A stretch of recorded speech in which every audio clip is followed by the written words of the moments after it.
va de même pour l'espionnage, qui ne peut être perpétré que par un sujet étranger, lire Bonir Sijungu. Il y a des infractions de A à Z. Dans le cas d'espèce, prenant le contre-pied de l'accusation, la partie civile soutient que le nom porté par le prévenu serait un nom politique et son identité véritable serait celle d'Hippolyte Kanangbe, d'autres ont parlé même de Kazembere et ainsi de suite. Hein? Ah, Kazembere, là.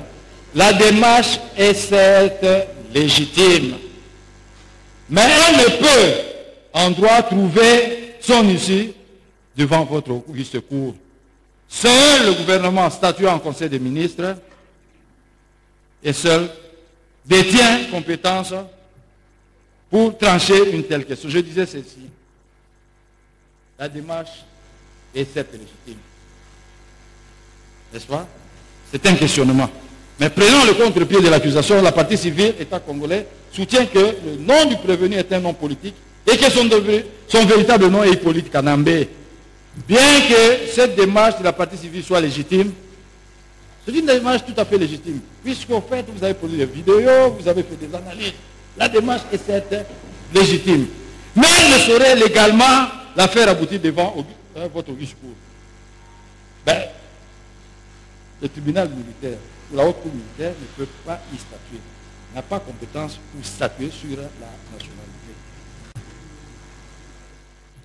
En cas de contestation de la nationalité congolaise, c'est le gouvernement qui, conformément à l'article 29 de la loi numéro 04/024 du 12 novembre 2024 relative à la nationalité congolaise, doit prononcer par décret délibéré en Conseil des ministres la déchéance de la nationalité congolaise de la personne incriminée, et ce, après avis conforme de l'Assemblée nationale.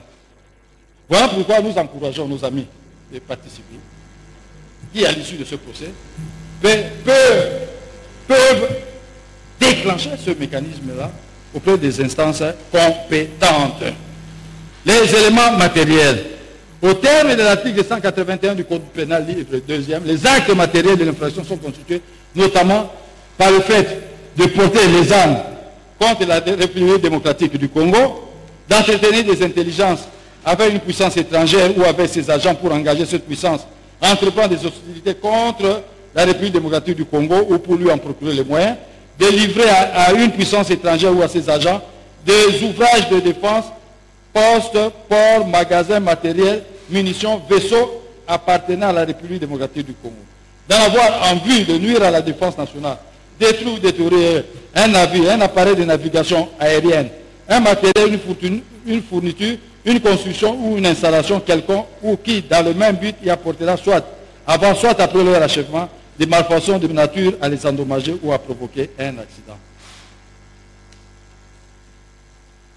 Dans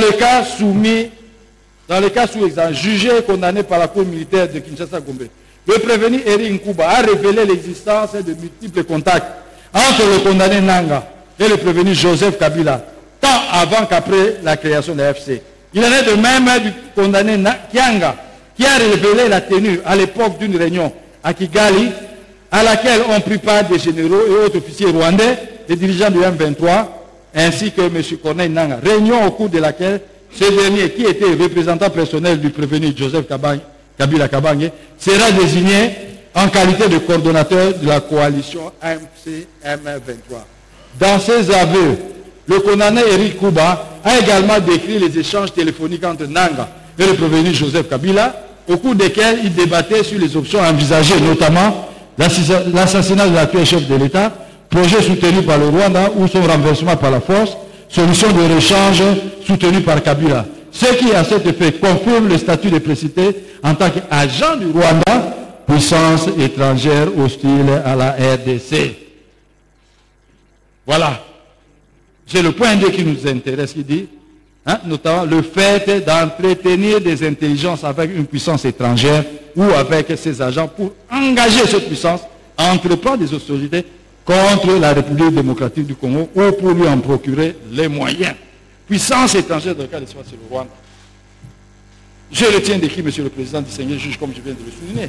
Deri Nkouba qui a été longuement entendu par l'état-major renseignement. Monsieur le Président, distingué juge. Il a même décrit le projet arrêté par le Rwanda en vue d'assassiner l'actuel chef de l'État, Félix Antoine Tshisekedi Tshilombo.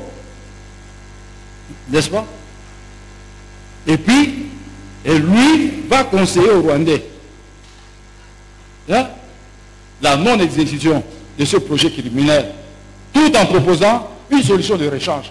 C'est-à-dire, au lieu de le tuer, il faut plutôt le chasser par un coup de force, de peur que vous puissiez le rendre héros national. Voilà, Monsieur le Président. Ici, au fait, la puissance étrangère se le voit. Les agents sur le M23. Donc cet élément constitué bel et bien réuni dans le chef de prévenu. Outre les aveux des condamnés précités, le prévenu en sa qualité d'ancien président de la République et sénateur à vie s'est résolu de passer outre l'obligation générale de dignité, de patriotisme et de loyauté envers l'État à laquelle il est soumis, en s'identifiant comme étant maître de la coalition FC M23 qui va rejoindre à Goma après un bref passage au Rwanda. Il ressort en définitive des faits tels qu'exposés que le prévenu Kabila a entretenu des intelligences avec le Rwanda, une puissance étrangère hostile à RDC et ses agents, à savoir la coalition FCM23, qui a eu pour conséquence le déclenchement des hostilités contre la République démocratique du Congo. De l'élément moral, l'infraction de trahison n'est punissable que si la responsabilité morale de l'agent se trouve engagée. Celle-ci résulte de l'animus hostilis ou de l'intention de lèse-patrie manifestée par la personne visée à travers l'un ou l'autre acte spécifié par la loi. Dans son arrêt rendu RPA 009-06 du 28 juillet 2006, la Haute Cour militaire a jugé que l'élément intentionnel de l'infraction de trahison ou de complot est établi dès lors que le prévenu sait qu'il œuvre contre les intérêts de son pays ou que son entreprise est de nature à nuire aux institutions de celui-ci.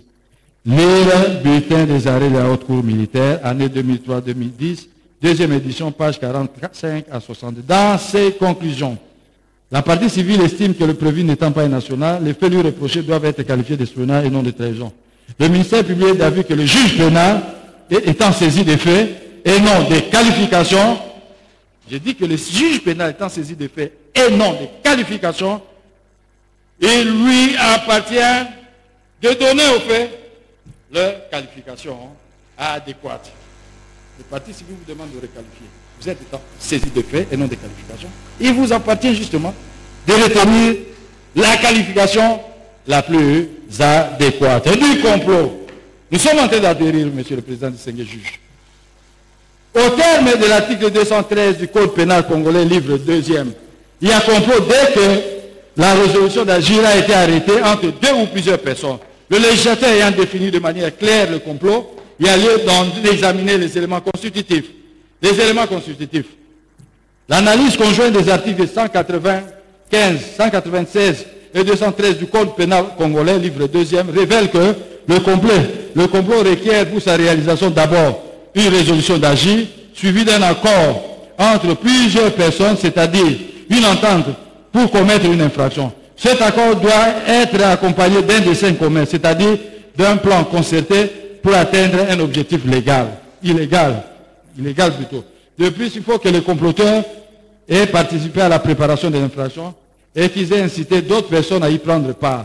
Enfin, il est nécessaire de prouver que cet accord ou les actions qui en découlent ont été effectuées dans le but de commettre un acte criminel. La résolution d'agir. Il est évident que la pensée est libre et la loi ne la punit pas, même si elle est criminelle. Mais si cette pensée criminelle se transforme en un dessein, la pensée est libre, n'est-ce pas? La loi ne la punit pas, même si elle est criminelle. Donc lorsque vous êtes en train de penser là, de commettre une infraction, vous savez, on dit la pensée est libre, n'est-ce pas? La loi ne la punit même pas, même si elle est criminelle. Mais si cette pensée criminelle se transforme en un dessein, nous avons alors ce que l'on appelle la résolution, qui est un élément de complot, celle-ci implique une volonté précise bien arrêtée. Il importe peu qu'elle soit comme il est habituel, tenue secrète, ou au contraire, comme il peut se faire, elle soit ou rendue publique, ou simplement connue des autorités. De même, le crime est constitué, même si la résolution est conditionnelle, ou si elle est assortie d'un terme incertain. Lire Encyclopédie Dalloz, volume complet cité par le général Ikulia Bolongo, dans son réquisitoire du 20 août au 1er septembre 1975 dans le procès des conspirateurs. Dans le cas sous examen, la résolution d'agir s'agissant de prévenir Joseph Kabila Kabange a été manifestement, par sa légitimation, des actes terroristes et des crimes graves commis par la coalition AFC M23. Il a légitimé, c'est exact. Il a considéré que ce mouvement-là représentait les aspirations du peuple congolais. Il a déclaré. Et son porte-parole, le nommé Ikayabin Karoubi, est allé dans le même sens. Il a déclaré publiquement aux États-Unis que le prévenu poursuivait les mêmes objectifs que le M23. Donc ils étaient dans le complot, monsieur le président, distingué juge. En effet, le refus par la Lune de dénoncer et de condamner les actes perpétrés par la dite coalition constitue une preuve par excellence et confirme la thèse irréfutable selon laquelle il est à la base de la création de l'Alliance du Fleuve Congo, AFC en sigle, tel que démontré par l'homme d'État, le ministre Moïno Zangui. 2. Une résolution concertée et arrêtée entre deux ou plusieurs personnes. L'essence du complot réside dans l'entente entre plusieurs personnes pour commettre une infraction. Ainsi, le complot n'existe que dans la mesure où il y a entente entre plusieurs personnes qui se concertent pour agir. Autrement dit, dans la mesure où il y a réunion des volontés coupables dans un même but, ou mieux encore, fusion de ces volontés coupables dans un même but. Général Ikulia Bolongo, lire réquisitoire, procès de conspirateurs du 20 août au 1er septembre 1975, page 56. Dans le cas sous examen, cette entente a eu lieu entre, d'une part, le condamné Corneille Nangaa et les autres acteurs de la coalition FCM 23 et d'autre part avec le prévenu Joseph Kabila Kabange. En effet, dans ses déclarations acquises sur procès verbal et différentes feuilles d'audience, le condamné Eric Nkouba a soutenu qu'avoir en date du 15 mai 2024 à Kampala entendu le prévenu Joseph Kabila Kabange converser avec le condamné Corneille Nangaa, que les deux sont restés en contact étroit et ils discutaient sur le modus plutôt operandi portant sur l'assassinat du président de la République, Félix Antoine Tshisekedi Tshilombo, projet envisagé par les dirigeants rwandais ou carrément de le chasser du pouvoir par un coup d'État, évitant ainsi de faire de lui un héros national. J'avais tout à l'heure lu ce procès verbal, monsieur le président, à votre intention, ce procès verbal, j'ai au dossier. Les révélations faites par Eric Nkouba, après qu'il s'agit d'une résolution d'agir de manière concertée et arrêtée entre Kabila Nangaa et le reste des acteurs de la coalition. Oui, il y a eu concertation, monsieur le président, entre le prévenu ainsi que les autres membres de la coalition, puisqu'ils échangeaient à ce propos. Donc, la résolution avait été arrêtée. L'objectif recherché, il faudrait éliminer physiquement le chef de l'État, et finalement, lui va proposer une solution de rechange. Ça dit que non, il faut le chasser par coup d'État, de peur de faire de lui un héros national. Vous savez, monsieur le président du Seigneur juge, le chef de l'État actuel, lorsqu'il a pris le pouvoir, il a posé un acte extraordinaire. N'est-ce pas? Il a dédié ce pays entre les mains de Dieu. Donc, il jouit de la protection divine. C'est comme ça que tous ces comploteurs-là, on finit toujours par les arrêter, monsieur le président du Sénat, les juges. On finit toujours par les arrêter. 3. Le but poursuivi par le comploteur. Le dessein commun doit porter sur un objectif commun, un plan précis pour réaliser l'infraction. Et dans la conception et la matérialité de ce plan, chaque participant doit avoir joué un rôle dans la préparation ou l'exécution de l'infraction, ou avoir incité d'autres personnes à y prendre part. En l'espèce, le complot a été arrêté depuis longtemps et le but aura été de détruire ou de changer le régime constitutionnel. D'ailleurs, dans son discours fait à l'étranger en date du 23 mai 2025, largement diffusé dans les médias en ligne, le prévenu Joseph Kabila Kabange a clairement exprimé sa détermination à bouter dehors le régime en place à Kinshasa, qui qualifie de dictatorial, cristallisant ainsi la résolution d'agir de manière concertée. Acte matériel. La résolution de commettre l'infraction doit se manifester par des actes concrets, des actions qui tendent à la réalisation de l'infraction. En l'espèce, le complot ourdi a occasionné comme acte matériel concret l'occupation à force ouverte de plusieurs territoires dans les provinces du Nord et du Sud Kivu. Les crimes de guerre par homicide intentionnel, par viol, torture et déportation. Je disais, la résolution de commettre l'infraction doit se manifester par des actes concrets, des actions qui tendent à la réalisation de l'infraction. Justement, le complot ourdi a occasionné des actes matériels concrets. L'occupation à force ouverte de deux provinces, les actes d'homicide perpétrés, les viols, les pillages et ainsi de suite. L'élément moral. Il est nécessaire de prouver que les participants avaient la volonté de commettre l'infraction visée. En effet, l'élément moral du complot se réfère à l'intentionnalité malveillante et à la préméditation qui caractérise un complot. Il ne suffit pas qu'il y ait une entente entre plusieurs personnes pour qu'il y ait complot. Il faut aussi que cette entente ait pour but de nuire ou de commettre un acte illégal. Dans le cas d'espèce, le prévenu Joseph Kabila Kabange s'est résolu de concert avec le condamné Corneille Nangaa de changer le régime constitutionnel en place en renversant l'actuel président de la République par la force, et ce, sachant qu'un tel acte était susceptible de s'aimer le désordre et la désorganisation au sein du pays. La prévention suivante, c'est la cinquième, Monsieur le Président, c'est l'organisation d'un mouvement insurrectionnel. C'est la toute dernière prévention avant de passer à l'appréciation de preuves. Définition. Terme de l'article 136 du Code pénal militaire constitue un mouvement insurrectionnel, toute violence collective de nature à mettre en péril les institutions de la République ou à porter atteinte à l'intégrité territoriale. L'article 139 de la même loi réprime le fait de diriger, d'organiser ou de commander toute violence collective de nature à mettre en péril les institutions de la République ou à porter atteinte à l'intégrité du territoire national. Il y a lieu de relever que, contrairement à la participation à un mouvement insurrectionnel, prévu aux articles 136, 136 et 138, la triple infraction de l'article 139 n'est point plus rare.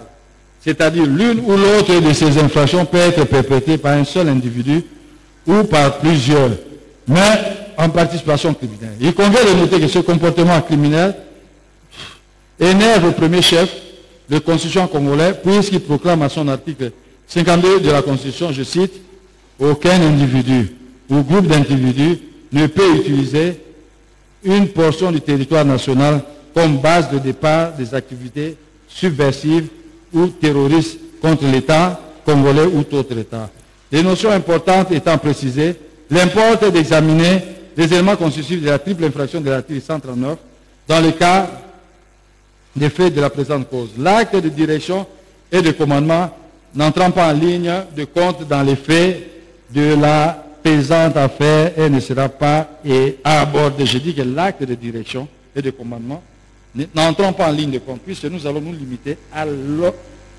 l'organisation. Il y a lieu d'analyser les éléments constitutifs, il y a lieu d'analyser respectivement les éléments matériels et les éléments intentionnels communs aux trois faits infractionnels. Les éléments matériels, il importe d'examiner l'élément spécifique à chaque fait punissable, sans oublier que l'un ou l'autre de ces faits doit porter sur la violence collective, formant légalement le mouvement insurrectionnel. A. L'élément matériel spécifique de chaque infraction. L'analyse d'éléments matériels spécifiques se justifie par l'autonomie de chaque acte délictueux qui, pris isolément, suffit à établir pleinement l'infraction définie par la loi lorsque la responsabilité morale de l'agent est établie. L'acte d'organisation. Nous, je l'ai dit, on ne parle pas de l'acte de commandement, mais plutôt de l'organisation, ou de direction, mais plutôt de l'organisation. Le concept organisation s'entend de toute action délibérée consistant à préparer ou assurer la mise en œuvre d'une entreprise subversive destinée à compromettre gravement l'ordre public, voire à mettre en péril l'existence de l'État. Cette action peut être concrétisée notamment par le recrutement des membres du mouvement, leur entraînement, c'est le cas d'espèce, ou la formation. Je vous ai même dit, il est allé justement clôturer la formation justement des recrues, des personnes qui avaient été prises à force, de force et puis entraînées jusqu'à Rumongabe pour une formation militaire. Et c'est lui, justement, qui a clôturé cette cérémonie. Je disais, cette action peut être concrétisée notamment par le recrutement des membres du mouvement, leur entraînement en formation, l'achat ou la fourniture des armes, munitions, des lieux d'entreposage, la fourniture des moyens pécuniaires. Il a donné beaucoup de moyens. Je vous ai dit, Papa Ayen Zalesili, ou logistique, l'acquisition des moyens de substance, même aux dépens des institutions publiques ou privées et des particuliers, des campagnes de conquête morale ou d'intimidation des populations locales. Oui, les personnes avaient été sérieusement intimidées, torturées, malmenées. Donc, c'était vraiment des campagnes d'intimidation. Lorsqu'ils ont pris à force, vous faites la petite de Goma, monsieur le président, ils passaient de maison de porte en porte, juste pour terroriser, enlever, arrêter. Lorsqu'on fait, non, voilà, ben, c'est une famille militaire, on prend toute la famille. On la déplace, on torture pour chercher à connaître où se trouve le papa ou le militaire qui était engagé, monsieur le président du Sénat. Donc, ce sont des campagnes justement d'intimidation qui avaient été perpétrées par le prévenu et sa bande.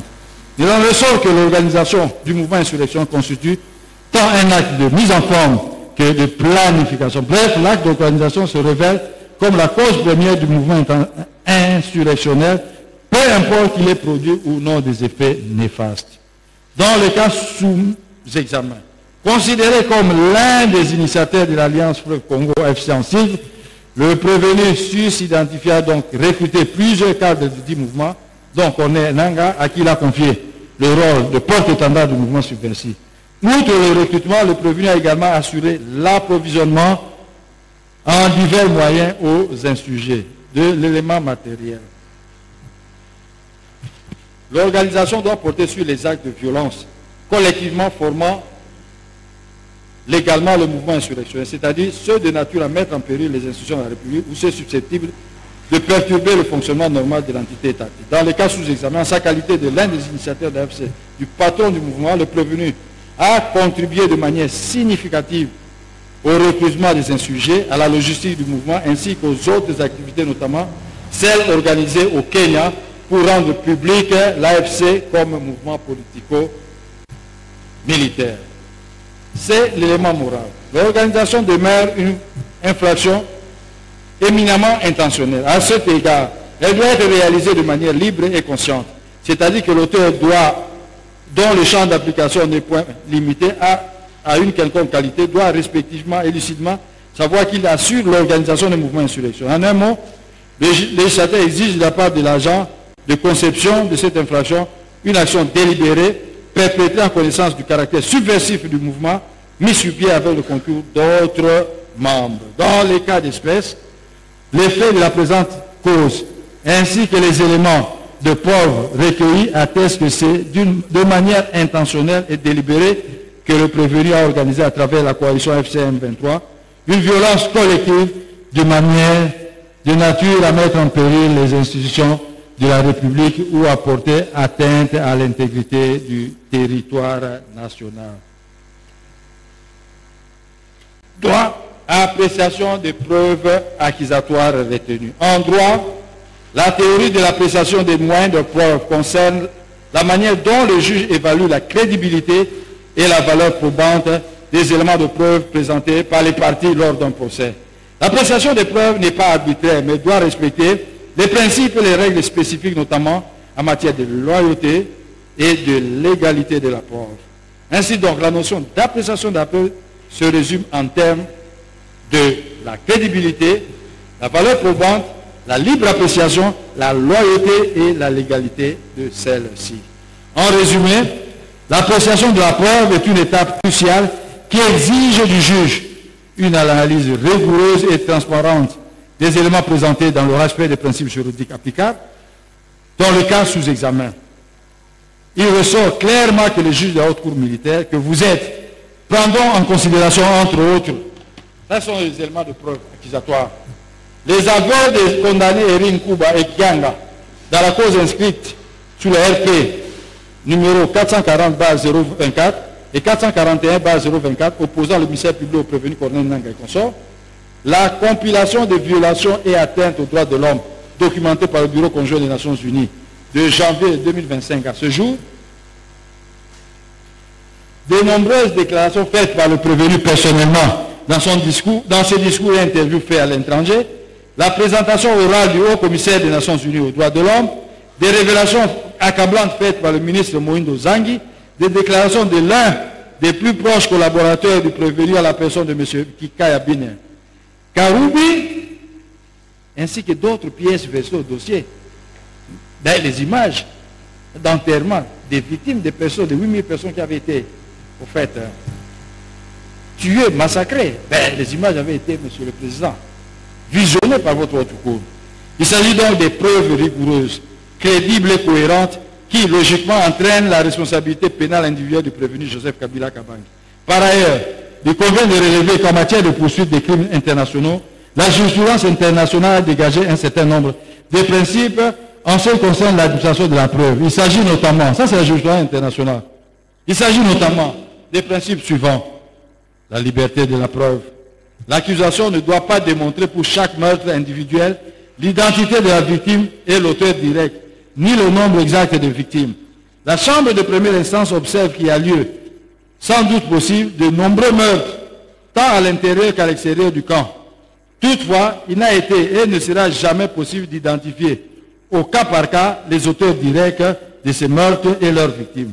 Il n'empêche que la Chambre de première instance constate, même sans connaître le nombre exact de victimes, que les meurtres ont été commis à un moment. TPIR, affaire Tadjik, Chambre de première instance, jugement, paragraphe 201. Il n'y a pas d'obligation de fournir des certificats de décès. Non. Ça, c'est la jurisprudence internationale. Il n'y a pas de... Il ne faut pas dire, oh non, voilà, ben, l'officier public n'a pas su démontrer que X ou bien le chef de localité avait été tué. Non. On dit, non, il n'y a même pas besoin de produire au fait le certificat de décès. Qu'il n'y a pas d'obligation, ça c'est la jurisprudence internationale, de fournir des certificats de décès pour prouver le meurtre dans un contexte de crime de masse. Il n'est pas nécessaire de démontrer que le corps des victimes ont été retrouvés pour prouver leur mort. Ça c'est extraordinaire, Monsieur le Président. TPIR, affaire Sefer Alovitch, Chambre de première instance, jugement, paragraphe 37. Monsieur le Premier Président et honorable membre de la Haute Cour militaire, les faits hautement répréhensibles et reprochés au prévenu Kabila Kabange Joseph et que nous venons d'établir, tant en fait qu'en droit, ont causé d'énormes préjudices à la République démocratique du Congo et à l'ONG des orphelins.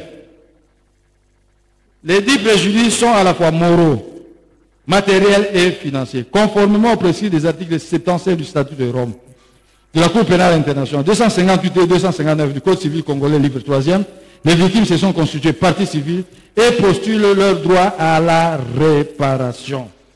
Vous avez suivi, Monsieur le Président, distingué juge, l'intervention des parties civiles. Mais ils ont travaillé d'une manière méthodique. Ils ont mené des enquêtes sur terrain. À la DG, ils étaient là, à la DGD, ils étaient là. Hein? Donc, c'était des enquêtes fouillées. Et ils nous ont apporté les éléments d'appréciation, Monsieur le Président, des éléments fiables d'appréciation. Là où il y avait des doutes, elles vous ont demandé, pour ces parties civiles, de vous réserver. Mais sinon, le travail était très très bien fait. Alors, je félicite mes alliés, les parties civiles, pour le travail abattu, Monsieur le Président du Seigneur juge. L'article 75 du statut de Rome de la Cour pénale internationale dispose notamment que la Cour établit des principes applicables aux formes de réparation, telles que la restitution, l'indemnisation ou la réhabilitation accordée aux victimes ou à leurs ayants droit.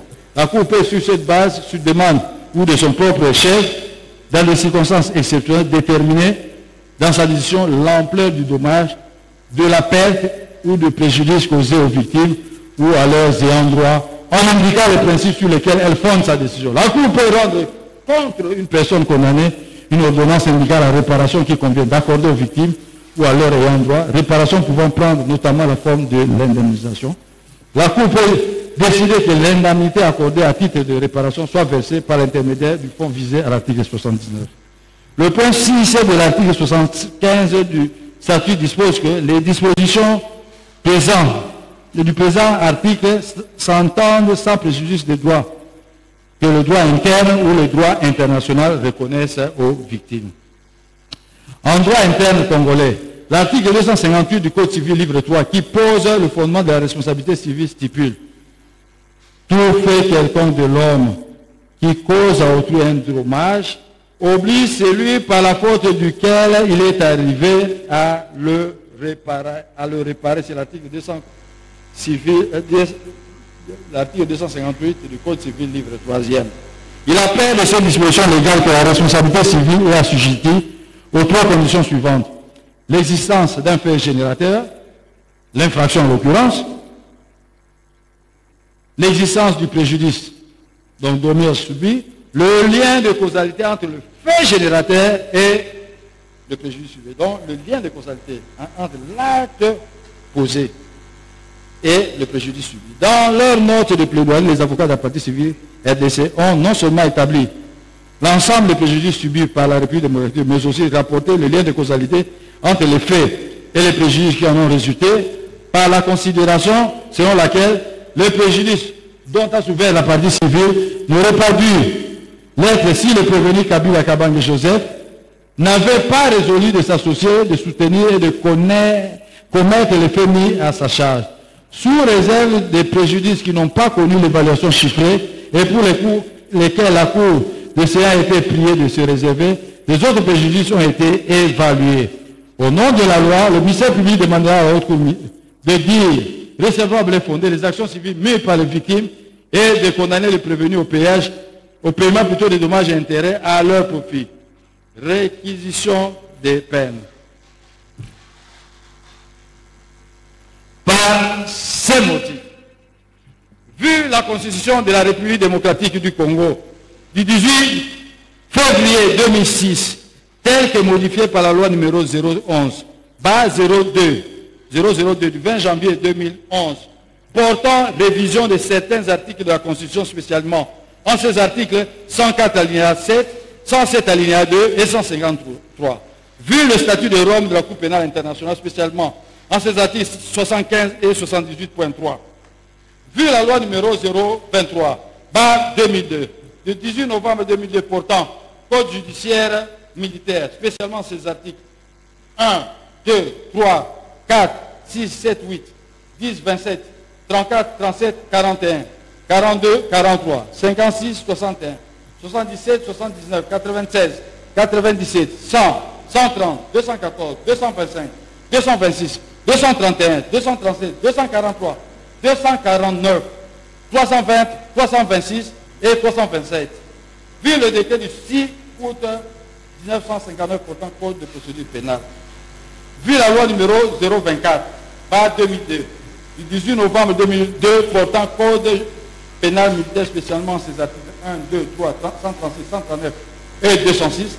Vu le décret du 30 janvier 1940 portant Code pénal congolais tel que modifié et complété par la loi numéro 015/22 du 31 décembre 2015, spécialement ces articles 21 bis, point 1, 195, 196, 182, 213 et 233, dans 223 plutôt, faisant droit, requérons qu'il plaise à la haute cour militaire de dire établi en fait comme endroit de prévention des crimes de guerre, d'apologie ou de propagande d'actes terroristes et des crimes contre la paix et la sécurité de l'humanité, de trahison, de complot et d'organisation d'un mouvement insurrectionnel mis à charge du prévenu Joseph Kabila Kabange, sénateur à vie, de le condamner en conséquence, sans admission de circonstances atténuantes, pour crime de guerre par homicide intentionnel à la peine de mort,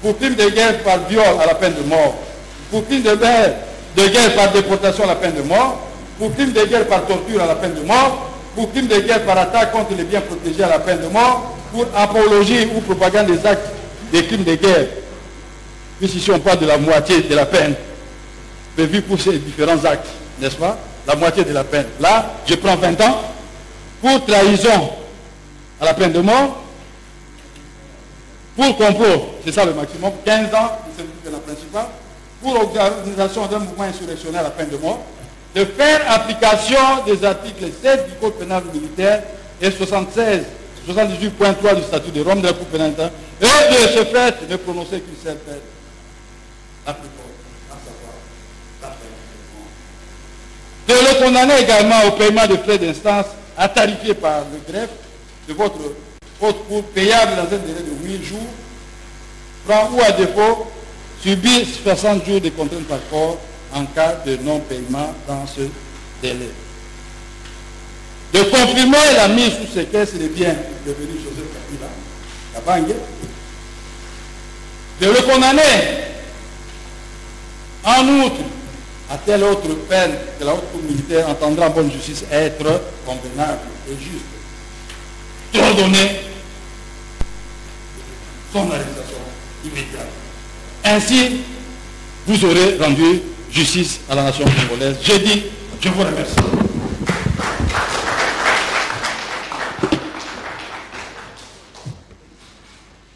Il est interdit d'applaudir dans la salle. La haute cour prend acte de vos réquisitoires et promet d'en délibérer. Partie civile, vous avez un mot par rapport au réquisitoire du ministère? Merci beaucoup, Monsieur le Premier Président, Messieurs de la Cour. Les partis civils n'ont pas qu'un mot.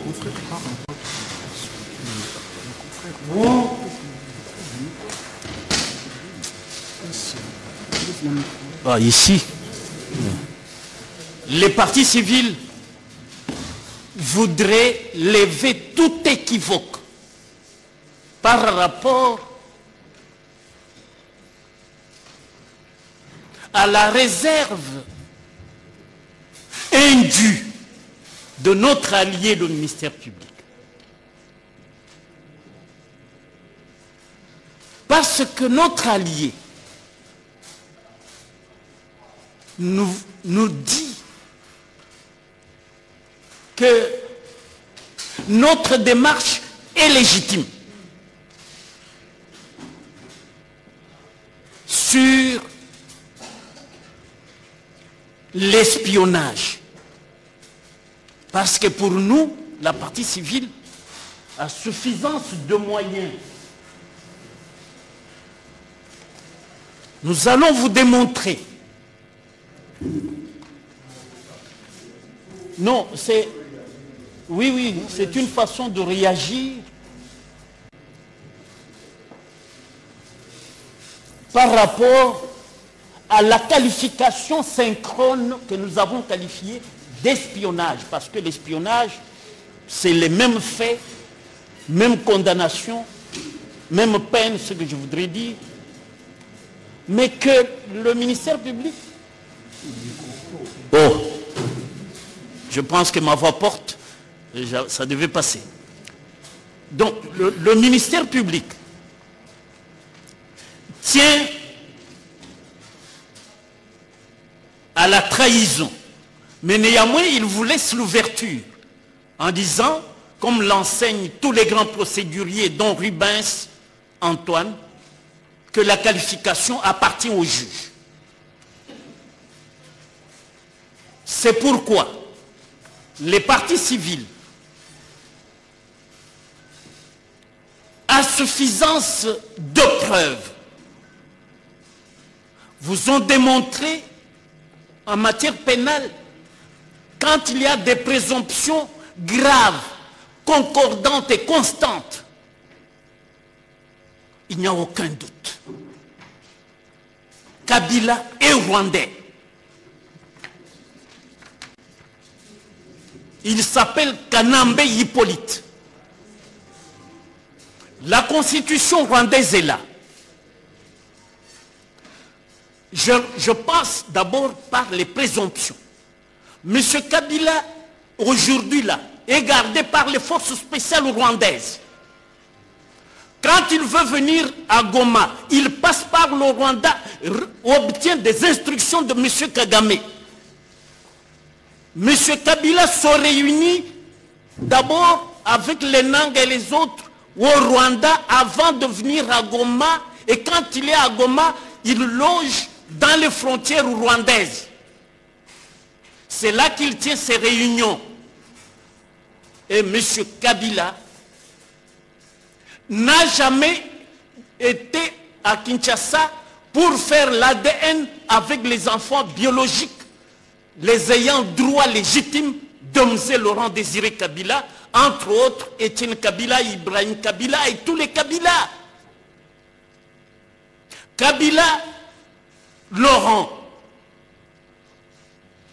les pièces parlantes, écrites, les recherches que nous avons faites démontrent que Papa Kabila avait 25 enfants, issus de plusieurs femmes, environ 13 femmes. Et de ces enfants-là, on ne connaît que 3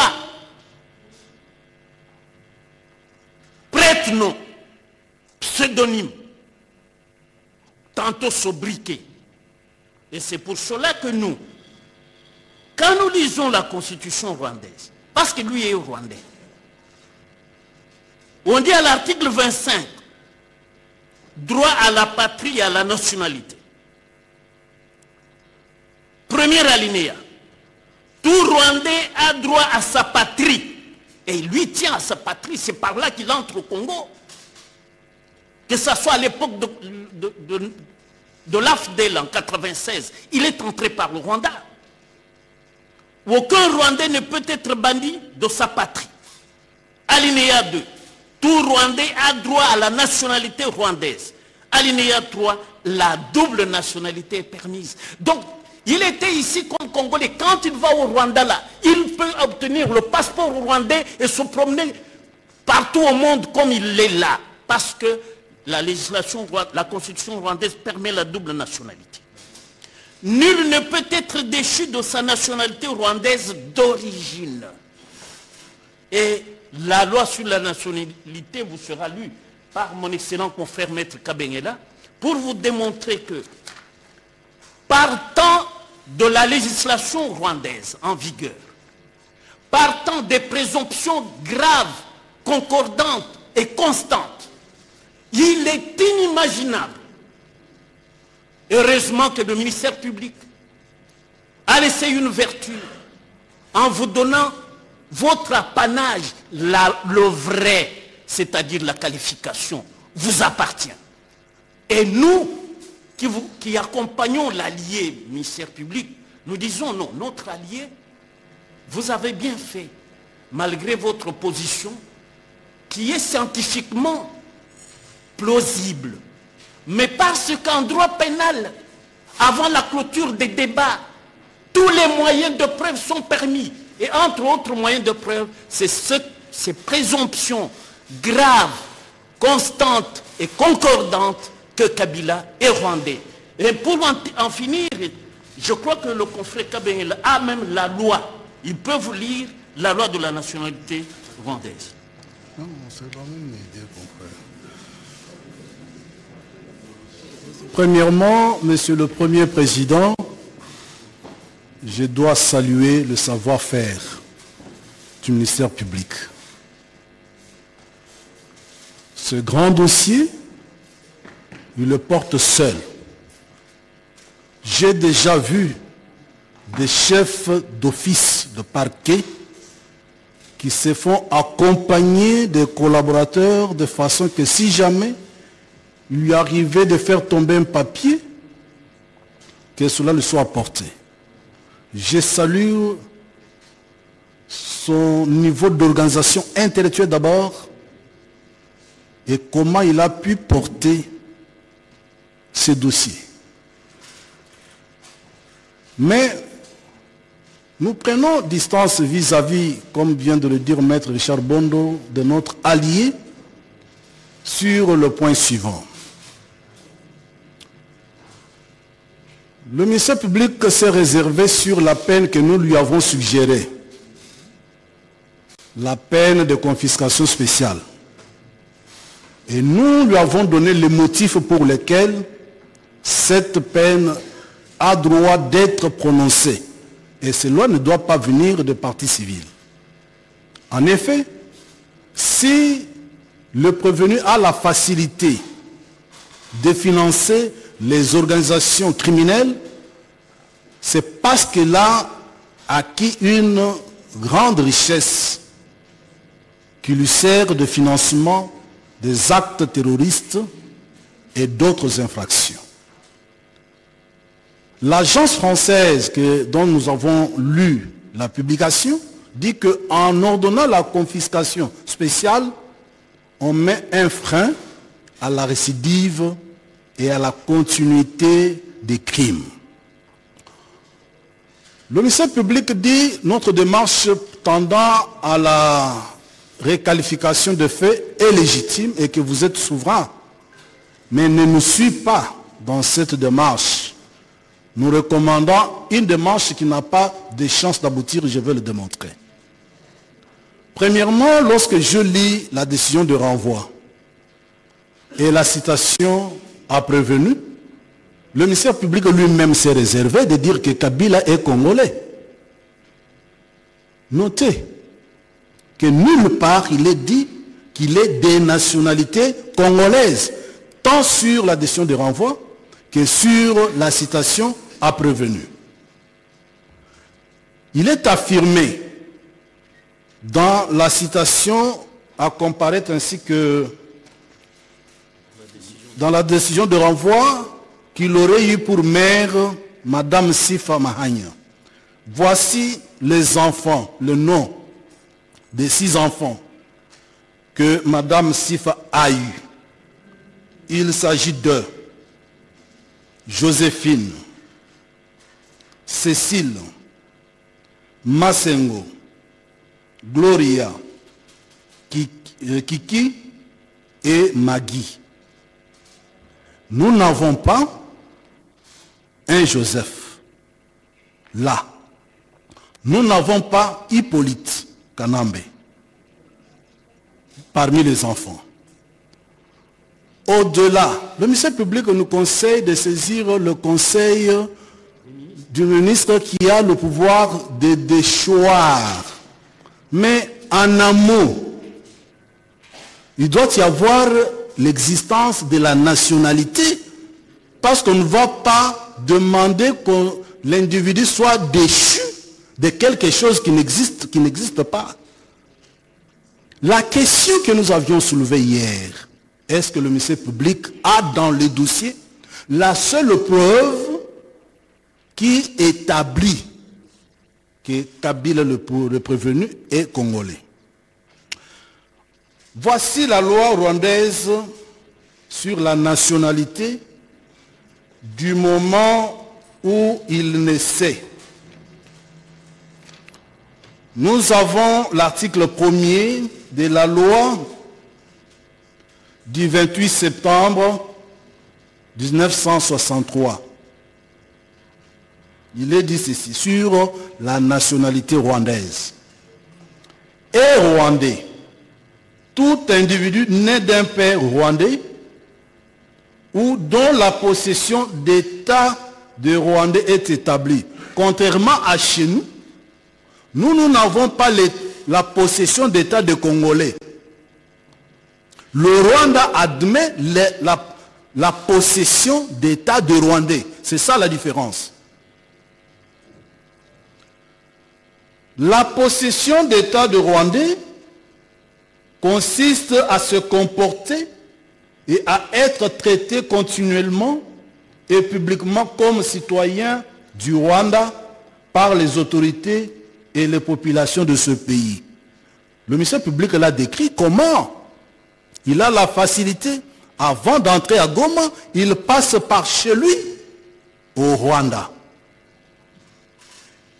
Comment il est entré dans l'armée comme militaire? Ce n'est pas partir de l'armée zaïroise. Il a été recruté par son oncle James Kabarebe. Et donc, lui, il est traité comme tel. C'est ça la possession d'État de Rwandais. le peuple rwandais, Paul Kagame, James Kabarebe, le traitent comme leur frère, comme leurs compatriotes.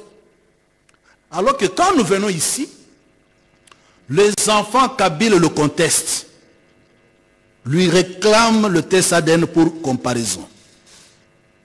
Quand nous revenons ici chez nous, notre nationalité ne peut être détenue concurremment avec une autre, alors que le Rwanda le permet.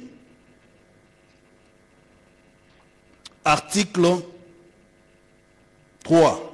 Sont rwandais.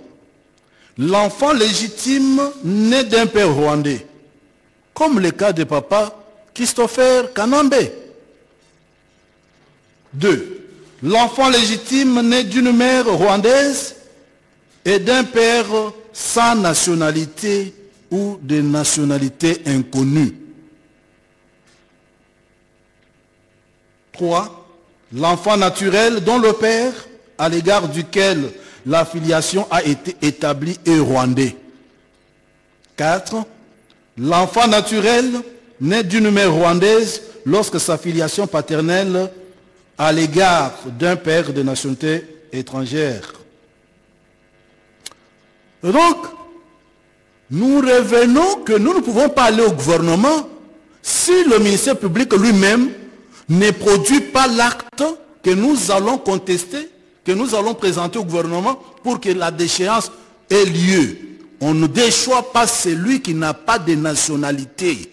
Ici, chez nous, la nationalité congolaise s'établit uniquement par le certificat de nationalité. Chez nous, il n'y a pas de possession d'état de Congolais. Cela étant dit, nous souhaitons que le ministère public évolue déjà dans son envolée scientifique et professionnelle en disant que vous êtes souverain de qualification parce qu'il sait très bien les conséquences. Nous avons été menacés par le proche de Kabila toute la soirée d'hier. Il pense que cette question, c'est une question politique. Ce n'est pas une question politique. C'est une question juridique. Et SIFA est présente que Kabila s'offre avec SIFA, qu'on constate qu'il serait le fils de SIFA. Les enfants Kabila lui réclament, il refuse de s'offrir. Donc, on nous dit, et voici ce qui se passe maintenant dans la boîte politique du prévenu. Vous les condamnez pour trahison, vous faites de lui automatiquement un Congolais. Est-ce que vous avez la preuve au dossier? Et alors, c'est lui qui a posté, ce fut un certain ancien directeur de cabinet. Il souhaite lui-même, vous comprenez maintenant l'intérêt, il souhaite à tout le moins que le prévenu soit condamné pour trahison. Est-ce que vous comprenez l'intérêt? Mais ils évitent tout simplement l'espionnage. Mais nous, comme République démocratique du Congo, nous vous disons, dans le dossier, vous n'avez pas de preuves, notamment, précisément plutôt, le certificat de nationalité. Or, l'infraction d'espionnage peut être commise par un étranger dont la preuve de l'extranéité peut être prouvée, tout comme elle peut être commise par un apatride. Si vous ne considérez pas Kabila comme rwandais, considérez-le que, à défaut de rapporter qu'il est rwandais, à défaut de rapporter qu'il est congolais, il est apatride et par conséquent, il est susceptible de commettre l'infraction d'espionnage. Nous avons dit et nous vous remercions. Je ne serai pas assez long parce que finalement tout ce que j'allais dire a été vidé. Félicitations à l'auditeur général. Il nous a partiellement consolés en requérant la condamnation à mort avec exécution immédiate. Moi j'ajoute sur minute. Arrestation immédiate, pas exécution. J'ai dit arrestation immédiate. Ah, je pense que c'est exécution immédiate. Ah non. Ah, là, je deviens triste encore. Ok. J'aurais aussi souhaité que le contrat judiciaire soit étendu à Kagame et Kabarebe, mais bon, je ferme la parenthèse. Félicitations, l'organe de l'ONU présente un travail bien fourni, les confrères l'ont dit, sauf qu'il n'a pas tenu compte du contexte de la commission du crime. C'est ça le problème. Tenu compte du contexte de la commission du crime. Nous sommes, on me l'a dit, dans une logique de conflit armé que moi j'appelle international. Parce que finalement, Rwanda ne se cache plus. Maître, mais le problème, c'est comme ça. Attendez, maître. Vous êtes sûr qu'il n'a pas tenu compte du contexte? Vous êtes sûr? C'est ce que je vais démontrer selon moi. Kabila vient, traverse la frontière du Congo sans visa et sans passeport rwandais. Donc c'est un clandestin qui atterrit chez nous. Et c'est à ce titre qu'il s'occupe de la gestion du carburant à Goma. Je sais que dans le monde du secret, que ce soit le renseignement militaire ou non, dans l'espionnage, on ne prospère pas avec sa vraie identité. C'est comme ça que ça fonctionne. Et lui ne pouvait pas faire autrement. C'est pourquoi il va prendre le nom de Joseph Kabila. Alors, je prends l'hypothèse, il est congolais. Alors, il s'appelle comment? Joseph Kabila ou Joseph Kabila Kabang? Prenons l'hypothèse qu'il soit congolais. Quel est son nom? Or, l'article 56 du Code de famille est formel. C'est une disposition impérative. Ou vous vous appelez Joseph Kabila, ou vous appelez Joseph Kabila Kabang. Alors lui, il s'appelle comment? C'est ça le problème. Et quelle est la position que la Cour va adopter? Nous disons à la haute Cour qu'il n'est pas congolais. Et, mes confrères l'ont dit, les présomptions sont constantes et immuables. Et elles se concordent. Alors, la difficulté que nous allons avoir, je n'ai pas oublié à la première audience, le ministère public nous présente, Madame le greffier lit le libellé de prévention, et c'était la fête ailleurs.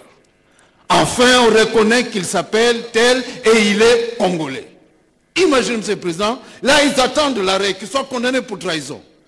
Nous proposons ceci, tout en respectant la position du ministère public, qui dit la même chose que nous. Nous vous donnons les faits. En fait, l'organe de la loi vous a donné les faits. Mais vous êtes libre de le qualifier. Et quand vous allez le qualifier, si je peux terminer sur le premier, quand vous allez le qualifier, vous allez tenir compte de toutes les preuves que nous avons apportées, qui n'est pas congolais. J'ai dit. Merci. Je crois que le ministère public...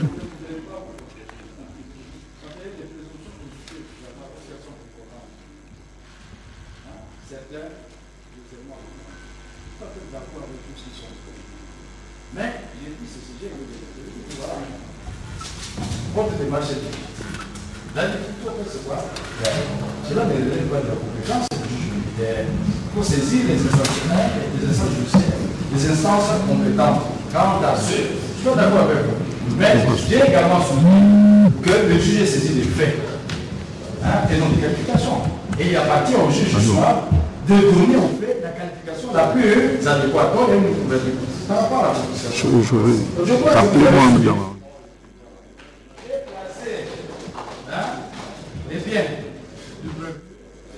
les chars, ce sont les biens qui ont été identifiés. Ça vous demande de solliciter la commission, mais il faut bien justement nous communiquer la liste des biens à tout officiel. C'est comme ça que quelque chose se passe. Moi, j'ai identifié plusieurs biens, les services ont identifié, c'est versé au dossier. Donc, j'ai demandé qu'on puisse confirmer la mise sous ces caisses des biens du peuple. Donc, il y a cette garantie. Si vous avez les bons, vous n'avez pas encore déposé. Vous n'avez pas encore déposé les notes de plaidoirie. Si vous avez d'autres éléments, c'est pour ça que je vais compléter. Et le juge pourra statuer le monde. J'ai dit, je vous remercie. Cher allié. Si vous payez un mois. Maître, non. Non, non. Je crois que la haute cour est suffisamment édifiée et elle va se prononcer sur cette cause en âme et conscience.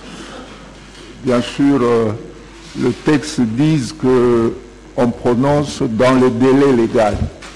Et c'est ce que nous allons faire. Sur ce, le commandant police d'audience est tenu de prendre le commandement pour qu'on puisse suspendre.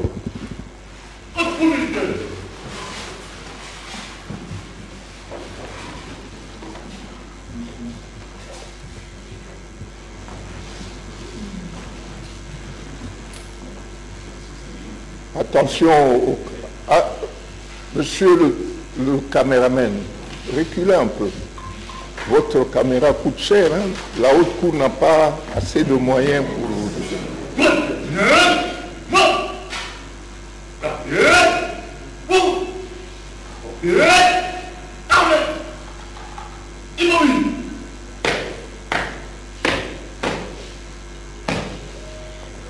C'est le premier président de la haute cour militaire. Mon général, l'audience de séjour est suspendue. Elle est suspendue et elle reprendra, comme je l'ai dit, dans le délai légal lorsque la haute cour sera prête pour prononcer son arrêt. Arnaud Pied reprend. À vos ordres, mon général.